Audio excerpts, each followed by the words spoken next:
Our sermon today, Our Story, Part 3, An American Faith, is by the Reverend Kevin M. Carson.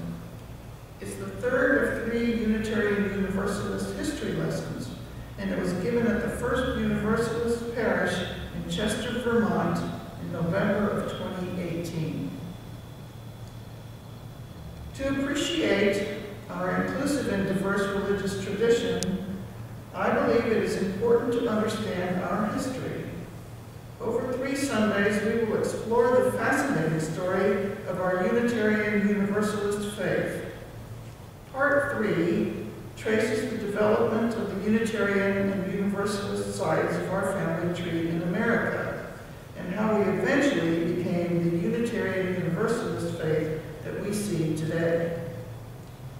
In my last sermon, I talked about some of the key players and events in the Unitarian Universalist story during the bloody period of religious turmoil in Europe that marked the 15th through the 17th centuries. The Protestant Reformation was not a singular event.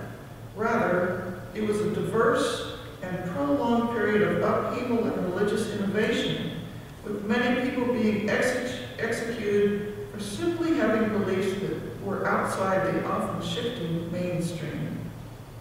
In the middle of all this, one of the most pivotal moments in world history occurred when Columbus sailed across the Atlantic Ocean and landed in the so-called New World. And this is where we begin today.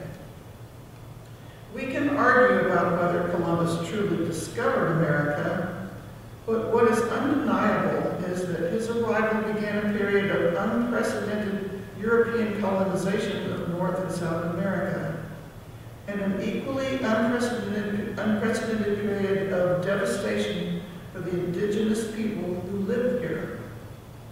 It's believed that roughly 500 First Nations existed at the time of the European contact, with possibly 15 million people.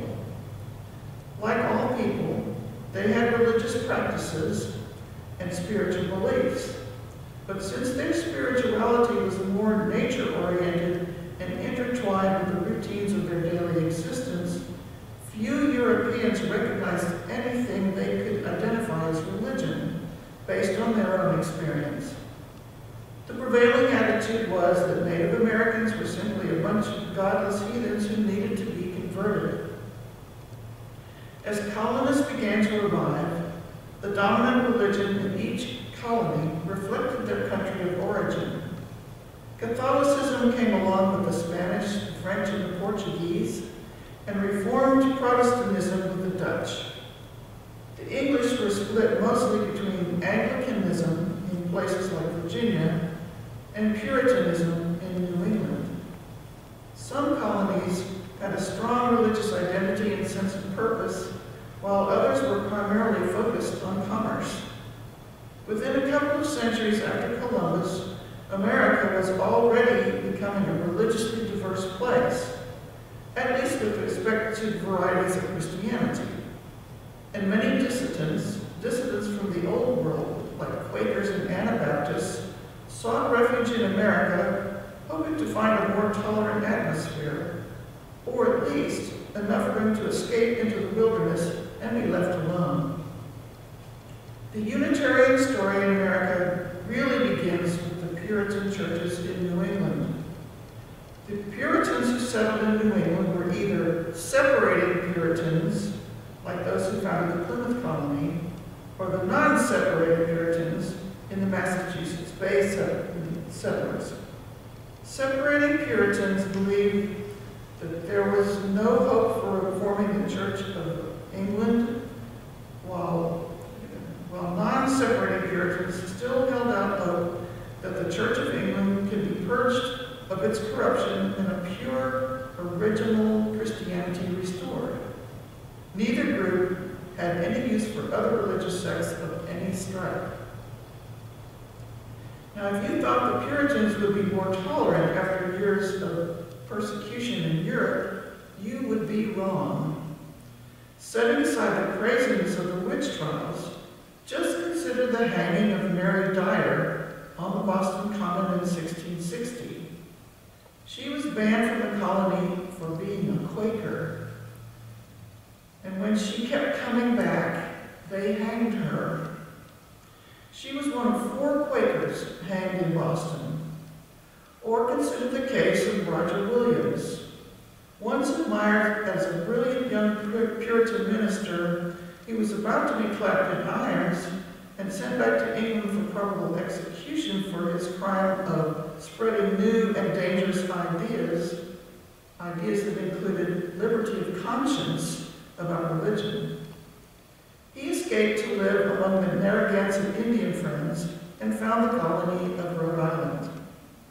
So, how did we get from the strict Puritan of colonial time to the liberal Unitarian Universalism we recognize today? Theologically, the Puritans believed in the Calvinist doctrine of predestination, the idea that only the elect, chosen by God, would be saved, and there was nothing you could do about it.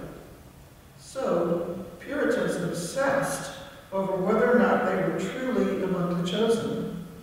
One of the signs was to have a genuine conversion experience, and with the first churches required public testimony for such membership.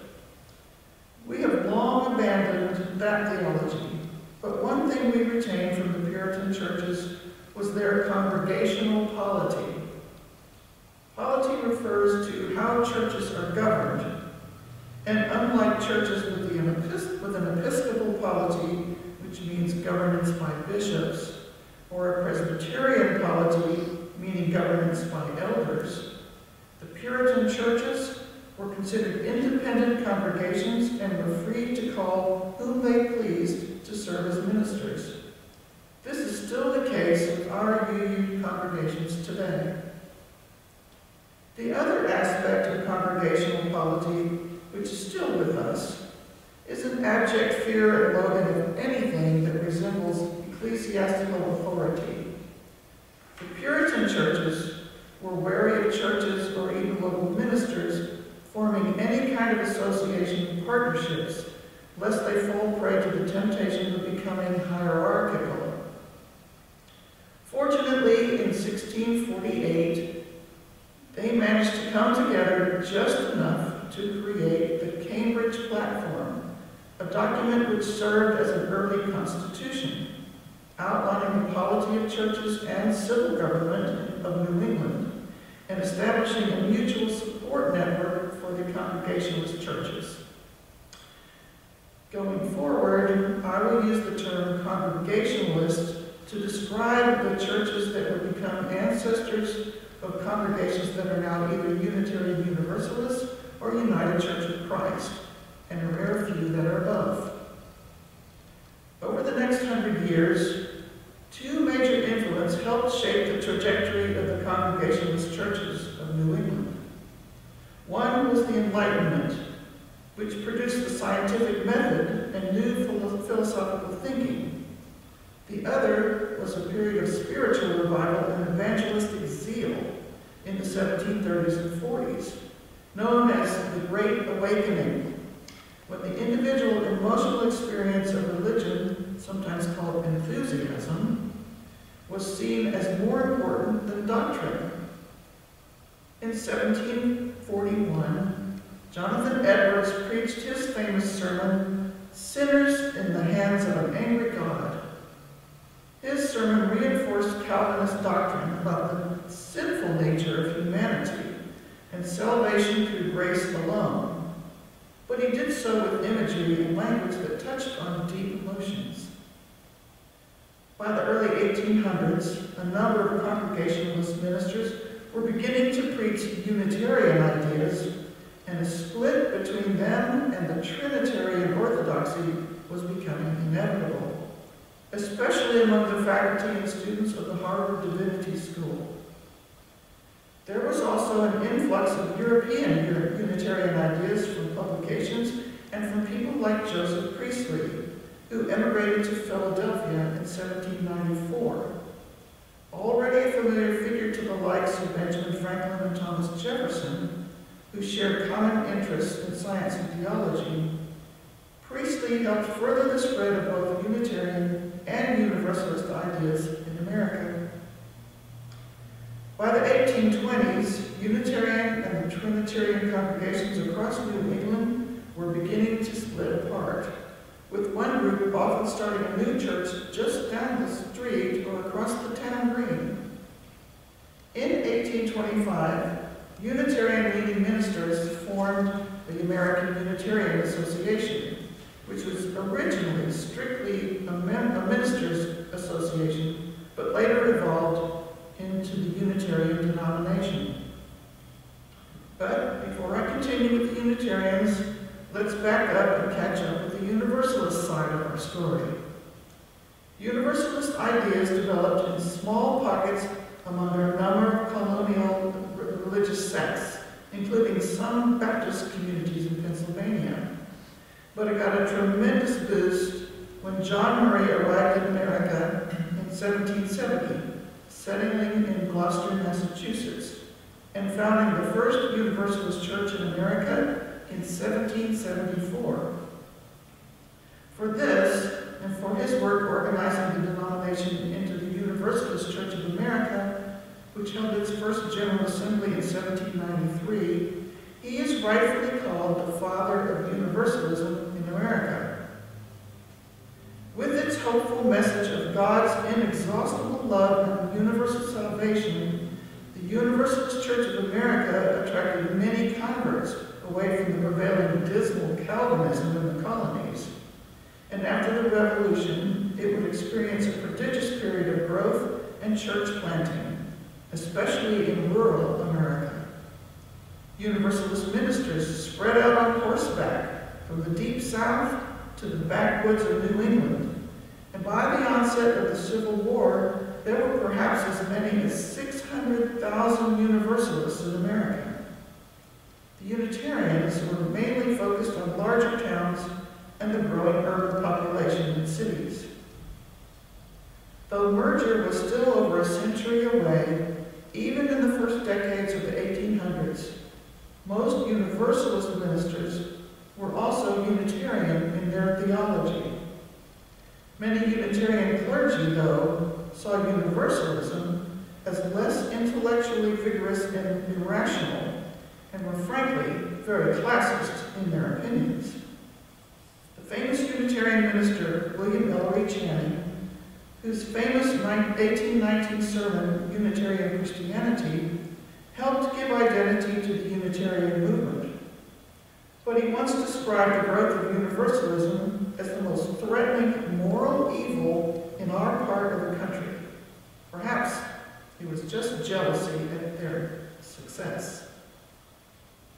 As the 19th century progressed, both denominations were influenced by the new era of biblical criticism coming largely from German scholars, along with access to translations of Eastern religious texts, such as the Bhagavad Gita and the Sutras of Buddhism. And nascent humanism was already creeping into the mix as well.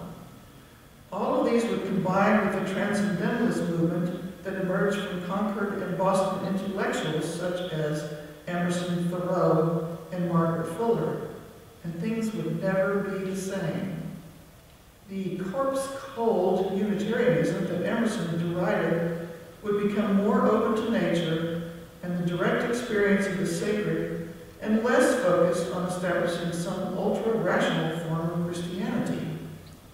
Universalists, too, would feel the influence of these forces and friends and trends and begin a march toward a more pluralistic faith beyond the boundaries of Christianity.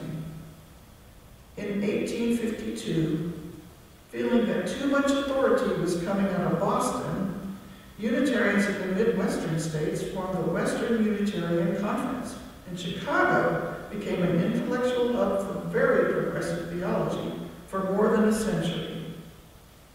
With the publication of Darwin's On the Origin of Species in 1859, both Unitarians and Universalists began to embrace an even stronger scientific humanism, and with notable exceptions, began to drift more away from more traditional Christianity. By 1886, the trend was so strong that more conservative Unitarians grew alarmed, and over the next few years, the Western Conference, in particular, debated the need to reassert a definitive Christian identity. The consensus was never reached, despite several attempts at statements of faith. In 1893, Unitarians and Universalists were instrumental in sponsoring the Parliament of the World's Religions in Chicago, which was a watershed moment for opening the eyes of Americans to the richness of other religions. A highlight of the Parliament was the introduction of Hinduism to America through the charismatic figure Swami Vivekananda. For Universalists, the Parliament was indicative of a growing interest in world religions and the universality of religious truth. They, too, were beginning to wrestle with the question of how distinctly Christian their denomination remained. By the turn of the 20th century, the number of Universalists had shrunk significantly, and there were open talks of merger with either the Unitarians or with the Congregationalists and other small Christian denominations that would eventually merge into the United Church of Christ. The First World War was difficult too, as Universalists lost some of their pre-war optimism about the progress of humankind in the wake of the millions of deaths in Europe. Unitarians were divided in their support of the First World War, and the American Unitarian Association came down hard on ministers and congregations who voiced pacifist beliefs in a time of fervent patriotism, even withholding financial assistance. Universalists declined, and further talks of merger continued between the wars. Humanism gained a tremendous influence in the wake of the first Humanist Manifesto in 1933. It was a remarkable document crafted by many elite thinkers of the age that called for a new science-based religion of human ethics and morality to supplant all other religions, and it viewed any form of supernaturalism with disdain. Most of the 35 signers of the Humanist Manifesto were Unitarian ministers or scholars, and one was a Universalist minister. What strikes me about the original manifesto, and there have been two since then, is that the language is remarkably arrogant and reflects a naive faith in science and technology. But this was the age of electrification and new pesticides and herbicides that would help us to feed the world. This was also the age of eugenics, when many people, including some leading Unitarians, thought we could breed a better humanity through science and eliminate undesirable traits like mental illness and criminal behavior. Humanism would remain the dominant influence in our tradition throughout the present day. But after the atrocities of the Second World War and the environmental movement that followed, most of the blind faith in science and technology for our salvation has been rightfully tempered. By the 1940s, Unitarian and Universalist youth groups were regularly meeting together, and in some ways led us further along the path to consolidation. In 1957, several small denominations merged to form the United Church of Christ, and by this point, the Universalists had become too humanist and too liberal to realistically consider joining them. Being snubbed for membership by the National Council of Churches twice for not being Christian enough was probably the final blow. Universalist members declined to its lowest point, unlike the Unitarians, who were seeing a post-war boom from 350 churches and 60,000 members at the end of World War II to 1,000 churches and over 150,000 members by the time of the merger in 1961. For many Universalists, the greatest fear was that a merger would see their historic identity swallowed up by their much larger cousin. Universalists worried that too much head would take over the more heart tradition of Universalism. Both fears were justified in hindsight. On the Unitarian side, some of the far left opposed the consolidation for fear that the Universalists would drag the movement back to more conservative theological views, but this never came to pass. Now here comes a string of committees. This should sound familiar. In 1953, a joint commission to study federal union was appointed. And that same year, the youth groups of both denominations were formally dissolved and merged into the liberal religious youth. The following year, the Council of Liberal Churches was formed to continue the process of consolidation. From this latter group, a joint merger commission was formed, and in 1958, they presented a proposal to both denominations titled Merger and Alternatives.